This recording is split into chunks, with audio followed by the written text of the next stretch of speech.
नमस्कार, स्वागत है आप सभी का आज की खबर में। आपके साथ मैं हूं दीक्षा कोहली। आपको रूबरू कराएंगे देश दुनिया की बड़ी खबरों से। राज्यों की सुर्खियों पर भी डालेंगे नजर, लेकिन सबसे पहले आइए देखते हैं हेडलाइंस। खुले, मुक्त और समावेशी हिंद प्रशांत क्षेत्र को लेकर भारत ने जताई प्रतिबद्धता। प्रधानमंत्री का क्षेत्र की आर्थिक चुनौतियों के लिए साझा समाधान पर जोर। क्वाड समूह की बैठक में आपसी सहयोग बढ़ाने पर होगी चर्चा। टोक्यो में प्रधानमंत्री के साथ जापान के शीर्ष कारोबारियों ने की मुलाकात। भारत में निवेश का प्रधानमंत्री ने दिया न्योता। भारतीय समुदाय के लोगों से भी हुए रूबरू। कश्मीर नक्सली क्षेत्र में काम करने वाले सरकारी कर्मचारियों को बड़ी राहत। फैमिली पेंशन के नियमों में बड़ा बदलाव। लापता कर्मचारियों के परिजनों को 7 साल की जगह तुरंत पेंशन जारी करने के प्रावधान। आशा कार्यकर्ताओं को मिला WHO की ओर से ग्लोबल हेल्थ लीडर्स अवार्ड। स्वास्थ्य के क्षेत्र में उत्कृष्ट योगदान के लिए सम्मान। प्रधानमंत्री नरेंद्र मोदी ने दी बधाई। और असम में बाढ़ की स्थिति और बदतर। 22 जिलों में सैलाब के कारण 7 लाख से ज्यादा लोग प्रभावित। केरल में बारिश से बड़ी मुश्किलें। दिल्ली NCR में बारिश और आंधी के चलते तापमान में गिरावट।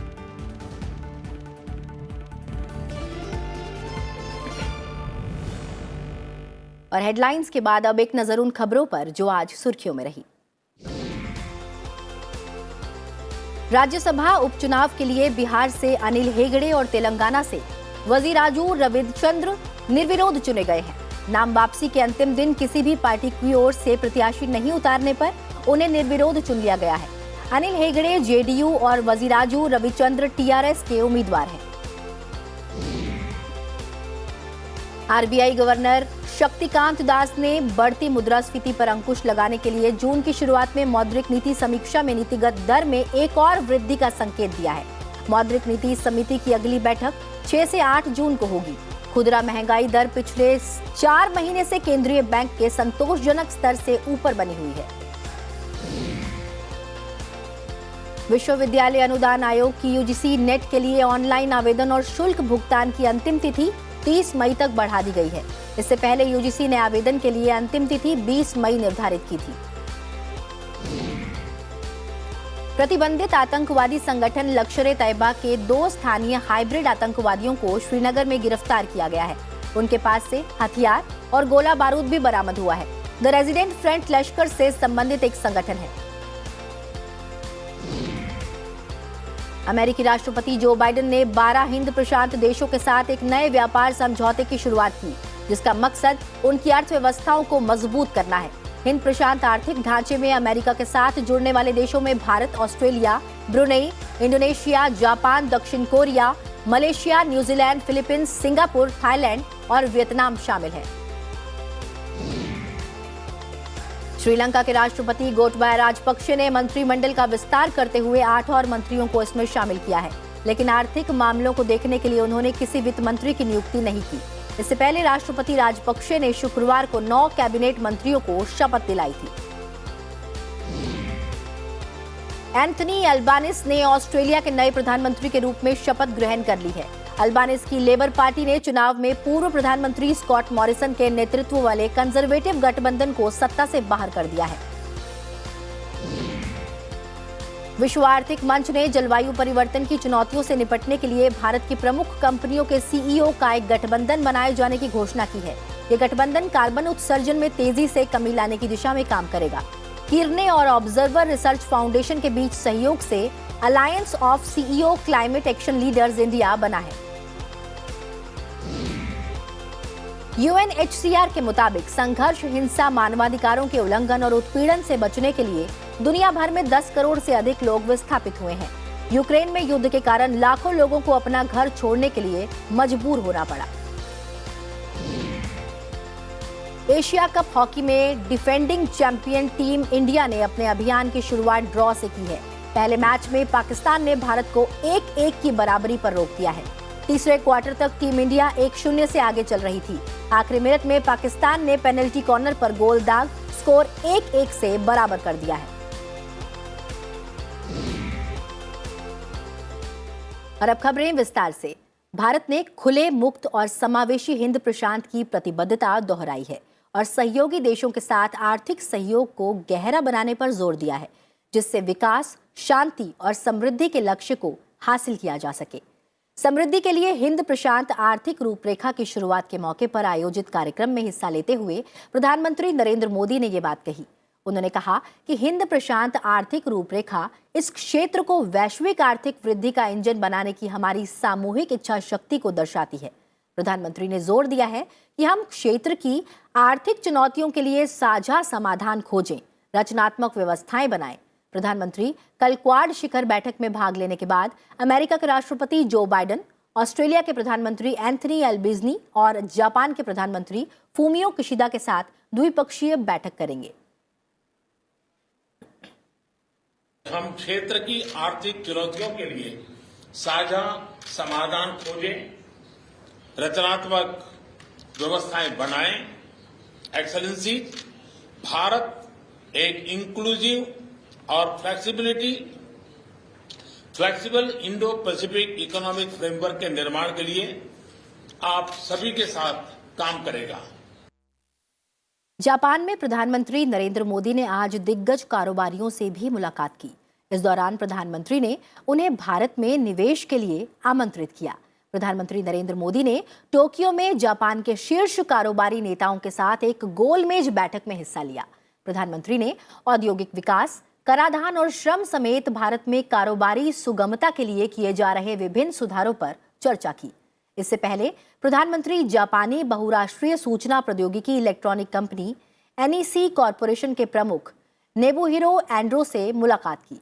उन्होंने डिजिटल शिक्षा, फिनटेक, अवसंरचना और लॉजिस्टिक नेटवर्क जैसे क्षेत्रों में अवसरों के बारे में बातचीत की। प्रधानमंत्री ने सुजुकी मोटर कॉरपोरेशन के सलाहकार ओसामू सुजुकी से भी मुलाकात की। भारत में निवेश, नवाचार, इलेक्ट्रॉनिक वाहनों के विनिर्माण और पुनर्चक्रण केंद्रों को लेकर अवसरों पर चर्चा की। सुजुकी मोटर कॉरपोरेशन ने गुजरात में इलेक्ट्रिक वाहनों और बैटरी के विनिर्माण के लिए 2026 तक लगभग 10,445 करोड़ रुपए का निवेश करेगी। प्रधानमंत्री ने जापानी कपड़ों के ब्रांड यूनिक्लो के CEO से मुलाकात कर भारत में कपड़ा निर्माण क्षेत्र में निवेश के अवसरों पर चर्चा की। प्रधानमंत्री नरेंद्र मोदी ने यूनिक्लो की पैतृक कंपनी फास्ट रिटेलिंग के CEO तदाशी यानाई से भी मुलाकात की। प्रधानमंत्री ने सॉफ्टबैंक कॉरपोरेशन के संस्थापक और CEO मासायोशी सोन से मुलाकात की और उनके साथ भारतीय प्रौद्योगिकी, ऊर्जा, वित्त और अनुसंधान और विकास जैसे क्षेत्रों में निवेश की संभावनाओं पर भी चर्चा की। प्रधानमंत्री नरेंद्र मोदी ने टोक्यो में भारतीय समुदाय के लोगों से मुलाकात की। इस मौके पर उन्होंने कहा कि भारत और जापान स्वाभाविक साझेदार हैं। प्रधानमंत्री ने कहा कि जापान ने भारत की विकास यात्रा में महत्वपूर्ण भूमिका निभाई है। दोनों देशों के संबंध आध्यात्मिकता, सहयोग और अपनेपन के हैं। उन्होंने कहा कि दुनिया को हिंसा, अराजकता, आतंकवाद, जलवायु परिवर्तन जैसी चुनौतियों से मानवता को बचाने के लिए बुद्ध के दिखाए रास्ते पर चलने की जरूरत है। प्रधानमंत्री ने कहा कि आज भारत हर वैश्विक चुनौती से लड़ाई में बढ़ चढ़कर मदद कर रहा है। भारत आज किस तरह वैश्विक चुनौतियों का मुकाबला करने में मदद कर रहा है, इसका एक और उदाहरण एनवायरनमेंट का भी है। आज क्लाइमेट चेंज विश्व के सामने मौजूद एक महत्वपूर्ण संकट बन गया है। हमने भारत में इस चुनौती को देखा भी और उस चुनौती से स्थायी समाधान के लिए रास्ते भी खोजने की दिशा में हम आगे बढ़े। और इस पर अधिक जानकारी देने के लिए हमारे साथ बने हुए हैं हमारे सहयोगी Akhilesh Suman. Akhilesh, India Pacific Economic Forum की अगर मैं बात करूं तो इसका ऑफिशियली लॉन्च हुआ है। अगर कुल मिलाकर देखा जाए तो ये प्रेसिडेंट जो बाइडेन यानी US प्रेसिडेंट का एक तरीके से ड्रीम प्रोजेक्ट रहा, लेकिन अब इसे भारत का भी साथ मिला है, कई अन्य देशों का भी साथ मिला है। क्या कहना चाहेंगे इस पर आप? देखिए दीक्षा, जो सबसे महत्वपूर्ण बात यह है कि यह सिर्फ अमेरिकन प्रेसिडेंट जो बाइडेन का नहीं प्रोजेक्ट है, बल्कि यह एक तरीके से कह सकते हैं कि यह क्वाड का प्रोजेक्ट है। जी। और क्वाड के प्रोजेक्ट में भारत बिल्कुल उसी तरह से शामिल है जिस तरह से अमेरिका शामिल है। 4 देश है, अमेरिका, भारत, जापान और ऑस्ट्रेलिया, और चारों देशों ने मिलजुल कर जो एक इंडो पैसिफिक इकोनॉमिक फ्रेमवर्क और प्रोस्पेरिटी, ये एक बड़ा इसका पूरा नाम है। लेकिन जो सबसे महत्वपूर्ण बात यह है कि अभी तक जो यह समझा जाता था कि क्वाड एक सामरिक गठबंधन के रूप में उभर रहा है, चीन भी यह डर रहा था कि कहीं एशिया का नेटो क्वाड नहीं बनेगा, लेकिन आज इस समझौते से यह साबित हो गया है कि क्वाड के बारे में जो शंकाएं थी वो नहीं है, बल्कि क्वाड एक तरीके से कहें कि आपूर्ति श्रृंखला के जो बहुध्रुवीय बनाना है उस दिशा में एक बड़ा कदम है। क्योंकि अभी पूरी दुनिया में आपूर्ति श्रृंखला एक तरीके से कहें कि मात्र एक देश पर केंद्रित थी, जो चीन के लिए भी बहुत मुश्किल था कि पूरी दुनिया में आपूर्ति करने में वो आगे आने वाले दिनों में सक्षम हो पाएगा कि नहीं हो पाएगा। इसलिए एक पैरेलल जो आपूर्ति श्रृंखला बनाने की ही बात है। तो कुछ दिन पहले आपने देखा होगी कि RCEP बना था, रीजनल कॉम्प्रिहेंसिव इकोनॉमिक पार्टनरशिप, जिसमें कि भारत और अमेरिका शामिल नहीं हुआ, शामिल होने की बात थी। लेकिन अब भारत और अमेरिका और अन्य जो देश है क्वाड के, उनको मिलाकर अब 13 देश शामिल हुए हैं इसमें, और ये 13 देश एक तरह से कहें कि समानांतर आपूर्ति श्रृंखला बनाएंगे, जिसमें कि दुनिया को एक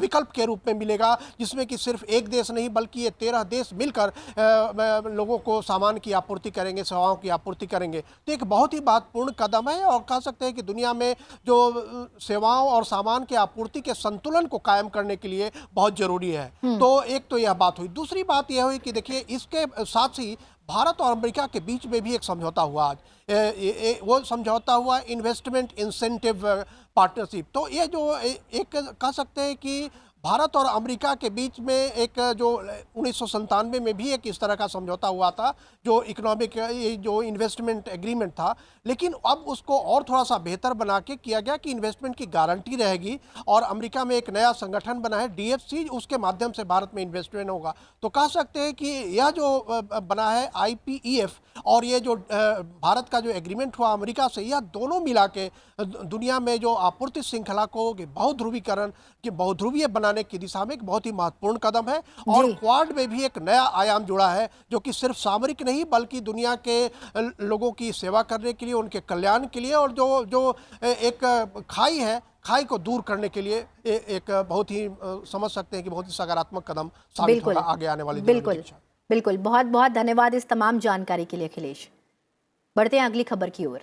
केंद्र सरकार ने लापता कर्मचारियों के लिए परिवार पेंशन नियमों में ढील दी है। विशेष रूप से जम्मू और कश्मीर, उत्तर पूर्व के साथ साथ नक्सल प्रभावित क्षेत्र, उग्रवाद प्रभावित क्षेत्र में सेवारत सरकारी कर्मचारियों को बड़ी राहत मिलेगी। केंद्रीय कार्मिक, लोक शिकायत और पेंशन मंत्री डॉक्टर जितेंद्र सिंह ने आज इसकी घोषणा की है। पहले नियम था कि किसी कर्मचारी के लापता होने पर उसके परिजनों को पारिवारिक पेंशन तब तक नहीं मिलती थी जब तक सरकार को कानून के अनुसार मृत घोषित नहीं कर दिया जाता था या 7 साल का समय ना हो गया होता था। जब से वह लापता हुआ है, नए नियम के मुताबिक उन सभी मामलों में जहां NPS कवर किया गया है, अगर सरकारी कर्मचारी सेवा के दौरान लापता हो जाता है, परिवार पेंशन का लाभ लापता सरकारी कर्मचारी के परिवार को तुरंत भुगतान किया जाएगा। और यदि कर्मचारी फिर से उपस्थित होता है और सेवा फिर से शुरू करता है, तो उसके लापता होने की अवधि के बीच परिवार पेंशन के रूप में भुगतान की गई राशि को उसके वेतन से काटा जाएगा। वहीं अंतर्राष्ट्रीय योग दिवस 21 जून को आयोजित किया जाएगा। मुख्य कार्यक्रम मैसूर में होगा, जहां प्रधानमंत्री नरेंद्र मोदी सामूहिक योग कार्यक्रम का नेतृत्व करेंगे। आयुष मंत्री सर्बानंद सोनोवाल ने कहा कि चूंकि यह अंतर्राष्ट्रीय योग दिवस आजादी का अमृत महोत्सव वर्ष में हो रहा है, इसलिए देश में 75 प्रमुख स्थानों पर योग दिवस मनाया जाएगा। उन्होंने कहा कि मैसूर में मुख्य कार्यक्रम के अलावा एक और आकर्षण गार्जियन रिंग होगा, जो एक रिले योग स्ट्रीमिंग कार्यक्रम है। 21 जून को हम मैसूर में फाइनल इवेंट मास योगा डेमोन्स्ट्रेशन होंगे, जिसपे हमारे देश के आदर्शवादी नेता माननीय प्रधानमंत्री जी नेतृत्व देंगे, और उसी हिसाब से देश के अलग अलग प्रांतों में 75 आइकॉनिक लोकेशन में इंटरनेशनल डे ऑफ योगा मनाया जाएगा। वाराणसी के ज्ञानवापी श्रृंगार गौरी मामले में जिला जज की अदालत ने इस बात को लेकर अपना फैसला मंगलवार तक के लिए सुरक्षित रखा है कि किस मामले पर पहले सुनवाई होगी। कोर्ट में ज्ञानवापी श्रृंगार गौरी मामले में दोनों पक्षों की ओर से कई याचिकाएं दाखिल की गई हैं। कोर्ट ने कहा है कि इस मामले में एक प्रक्रिया बनाई जाएगी, उसके आधार पर ही इस मामले की सुनवाई को आगे बढ़ाया जाएगा। और फिलहाल वक्त हो चला एक छोटे से ब्रेक का। ब्रेक के बाद जल्द हाजिर होंगे। आप बने रहिए सनसद टीवी के साथ।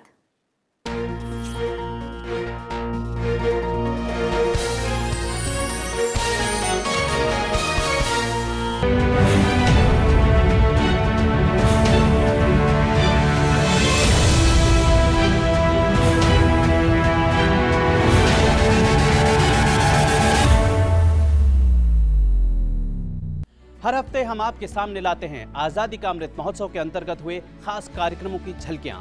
आपको दिखाएंगे कि प्रधानमंत्री ने युवा शिविर के जरिए क्या कहा युवाओं को, और कश्मीर में इस महोत्सव के दौरान रंगमंच को कैसे मिल रही है नई जान। साथ ही होंगी झलकियां अंतर्राष्ट्रीय स्तर पर हो रहे आयोजन की। तो देखिए मेरे साथ आजादी का अमृत महोत्सव सोमवार शाम 7:30 बजे सिर्फ सनसद टीवी पर।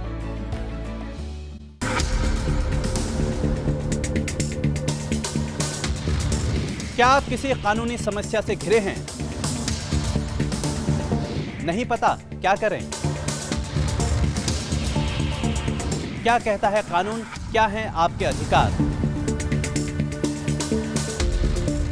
समझिए कानून की बारीकियों को कानून की पाठशाला में सिर्फ सनसद टीवी पर।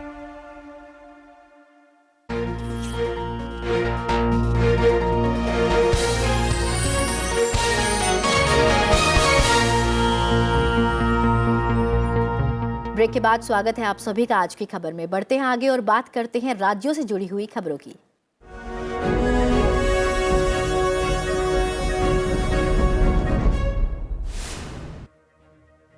केंद्रीय गृह मंत्री अमित शाह ने दिल्ली के 3 मूर्ति भवन में स्थित प्रधानमंत्री संग्रहालय का दौरा किया। पिछले महीने 14 अप्रैल को इस संग्रहालय का उद्घाटन हुआ था। उत्तर प्रदेश की 18वीं विधानसभा का पहला सत्र विपक्ष के जोरदार गतिरोध के बीच शुरू हुआ। शोरगुल के बीच राज्यपाल आनंदीबेन पटेल ने सदन में अपना अभिभाषण पढ़ा। उन्होंने राज्य सरकार की विभिन्न उपलब्धियों का जिक्र किया। राज्य सरकार की ओर से 26 मई को बजट पेश किया जाएगा।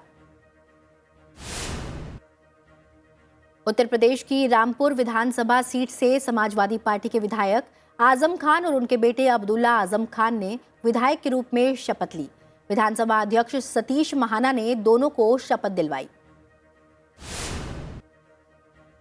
गुजरात सरकार ने 2070 तक जीरो कार्बन उत्सर्जन के लक्ष्य को प्राप्त करने के लिए शिकागो यूनिवर्सिटी और अब्दुल लतीफ जमील पावर्टी एक्शन के साथ करार किया है।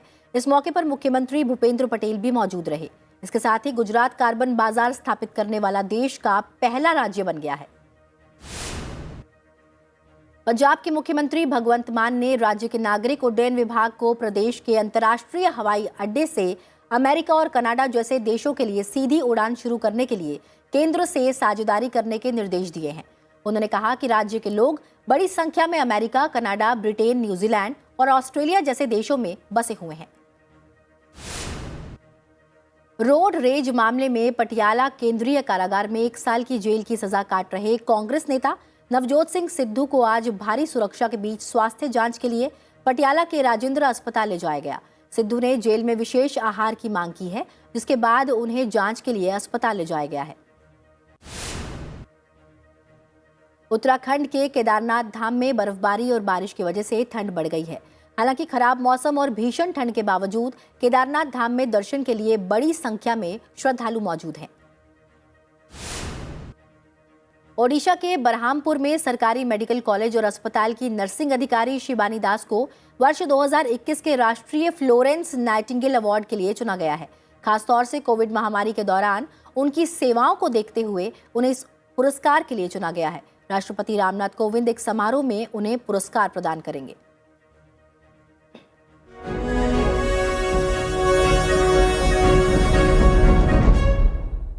और अब नजर डालते हैं कुछ और अहम खबरों की ओर।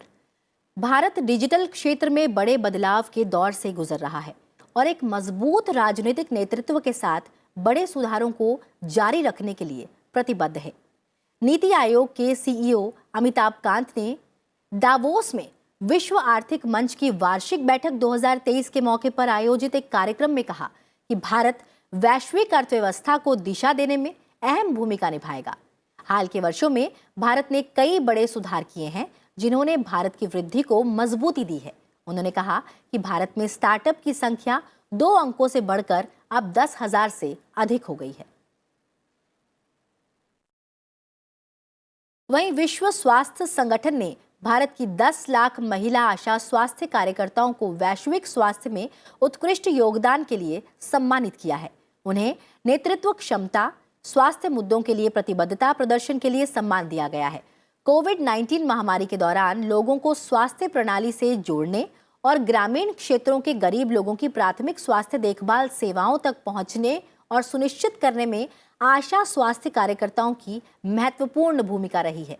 WHO ने कहा कि आशा कार्यकर्ताओं ने माताओं और बच्चों की बीमारियों के लिए टीकाकरण, सामुदायिक स्वास्थ्य, हाइपरटेंशन और टीबी के उपचार, पोषण, स्वच्छता और स्वस्थ जीवन शैली को बढ़ावा देने में प्रमुख भूमिका निभाई है।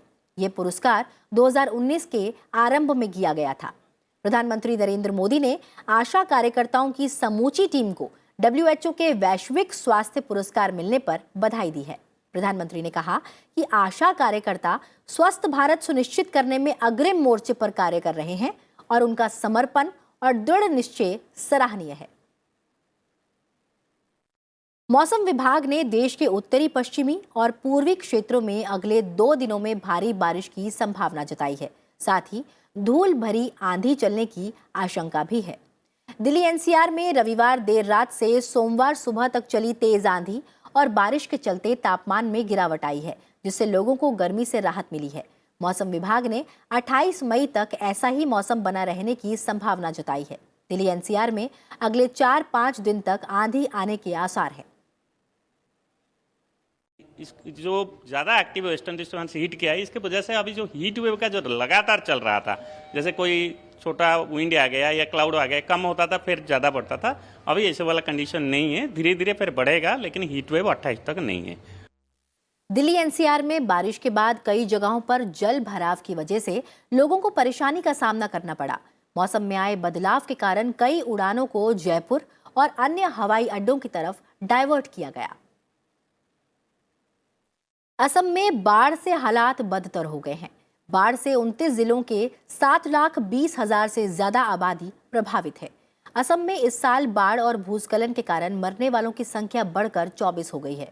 नगांव सैलाब की वजह से बुरी तरह प्रभावित है। यहाँ करीब 3.5 लाख लोग संकट में हैं, जिसके बाद कछार में 2,20,000 और होजाई में 58,000 से ज्यादा लोग प्रभावित हैं। इसके अलावा बारपेटा, विश्वनाथ, कचार, दरांग, ग्वालपारा सहित कई इलाके बाढ़ की चपेट में हैं। बाढ़ और भूस्खलन से सड़क और रेल संपर्क भी टूट गया है।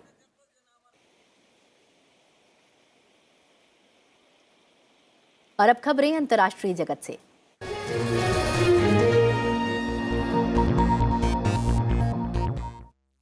श्रीलंका के नए प्रधानमंत्री रानिल विक्रमसिंघे को उस वक्त बड़ा झटका लगा जब राष्ट्रपति गोटबाया राजपक्षे की निरंकुश शक्तियों पर लगाम लगाने के लिए कैबिनेट को संदर्भित किए जाने वाले संविधान में 21वें संशोधन का प्रस्ताव पेश नहीं किया गया। सत्तारूढ़ एसएलपीपी के सांसदों द्वारा प्रस्ताव का इसके वर्तमान स्वरूप में विरोध करने के बाद उसे कैबिनेट में पेश नहीं किया गया। उन्होंने मांग की कि प्रस्तावित कानून को कैबिनेट को भेजने से पहले अटॉर्नी जनरल द्वारा अनुमोदित किया जाए। संविधान के 21वें संशोधन के 20A को रद्द करने की तैयारी है, जिसने 19वें संशोधन को समाप्त करने के बाद राष्ट्रपति गोटबाया राजपक्षे को असीमित अधिकार दिए थे। श्रीलंकाई पुलिस ने देश में सरकार विरोधी और सरकार समर्थक प्रदर्शनकारियों के बीच हुई हिंसक झड़पों के संबंध में अब तक 1500 लोगों को गिरफ्तार किया है। इन झड़पों में कम से कम 10 लोगों की मौत भी हो गई है और 200 से ज्यादा लोग घायल हो गए हैं। पूर्व प्रधानमंत्री महिंद्रा राजपक्षे को अदपस्त किए जाने की मांग को लेकर प्रदर्शन कर रहे सरकार विरोधी प्रदर्शनकारियों पर राजपक्षे के समर्थकों ने हमला भी कर दिया था, जिसके बाद 9 मई को हिंसा भड़क गई थी। संकटग्रस्त श्रीलंका के लोगों के लिए चावल, जीवन रक्षक दवाइयों, दूध पाउडर जैसी जरूरी राहत आपूर्ति को लेकर एक भारतीय जहाज रविवार को कोलंबो पहुंचा। भारतीय उच्चायुक्त गोपाल बागले ने यह खेप श्रीलंका के विदेश मंत्री जीएल पीरीज को सौंपी। इसमें 9,000 मीट्रिक टन चावल, 50 मीट्रिक टन दूध पाउडर और 25 मीट्रिक टन से अधिक दवाइयां और अन्य चिकित्सा आपूर्ति शामिल है। वहीं रूस ने पूर्वी यूक्रेन में हमले तेज कर दिए हैं। रूसी बलों ने एक तटीय इस्पात संयंत्र पर पूर्ण नियंत्रण हासिल करने की घोषणा के बाद डोनबास क्षेत्र में अपना विस्तार करने के लिए तोप और मिसाइल हमले शुरू किए हैं। रूस ने हाल के दिनों में डोनबास में धीमी प्रगति की है।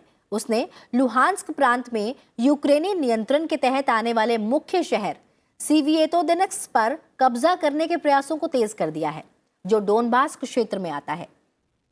सीविएतोदेनेस्क में भारी गोलाबारी जारी है, जबकि लुहांस्क के गवर्नर ने कहा है कि रूसी सैनिक जानबूझकर शहर को बर्बाद करने की कोशिश कर रहे हैं। वहीं इस बीच पोलैंड के राष्ट्रपति कीव पहुंचे हैं और यूरोपीय यूनियन में शामिल होने की यूक्रेन की इच्छा का समर्थन किया है। साथ ही वह युद्ध शुरू होने के बाद यूक्रेन की संसद को संबोधित करने वाले पहले विदेशी नेता भी बन गए हैं। पोलैंड के राष्ट्रपति ने कहा कि युद्ध खत्म करने के लिए यूक्रेन को रूस के राष्ट्रपति व्लादिमीर पुतिन द्वारा रखी गई शर्तों को मानने की जरूरत नहीं है। यूक्रेन में जारी युद्ध के विश्व आर्थिक मंच की वार्षिक बैठक में चर्चा का मुख्य विषय होने के बीच यूक्रेनी महिला सांसदों के एक समूह ने रूस पर और कड़े प्रतिबंध लगाए जाने की अपील की है। उन्होंने मानवीय, वित्तीय और हथियारों से सहायता कर इस युद्ध को जीतने में यूक्रेन की मदद की भी अपील की है। अमेरिका के राष्ट्रपति जो बाइडेन ने कहा है कि अगर चीन ताइवान पर हमला करता है तो उनका देश सैन्य हस्तक्षेप करेगा। ये पिछले कुछ दशकों में ताइवान के समर्थन में अमेरिका की ओर से दिया गया प्रत्यक्ष और जोरदार बयान है। अमेरिकी राष्ट्रपति ने कहा है कि ताइवान के खिलाफ बल प्रयोग करने का चीन का कदम न केवल अनुचित होगा, बल्कि ये पूरे क्षेत्र को विस्थापित कर देगा और यूक्रेन में रूस की कार्रवाई के समान होगा। अभी अमेरिका के ताइवान के साथ कूटनीतिक संबंध नहीं है, बहरहाल उसका ताइवान से अनौपचारिक संबंध है। अमेरिका ताइवान की रक्षा के लिए सैन्य उपकरणों की आपूर्ति भी करता है। और बुलेटिन में फिलहाल इतना ही। चलते चलते आपको छोड़ जाते हैं रूस में चल रहे ट्यूलिप फेस्टिवल की तस्वीरों के साथ। फिलहाल मुझे दीजिए इजाजत और आप देखते रहिए संसद टीवी। नमस्कार।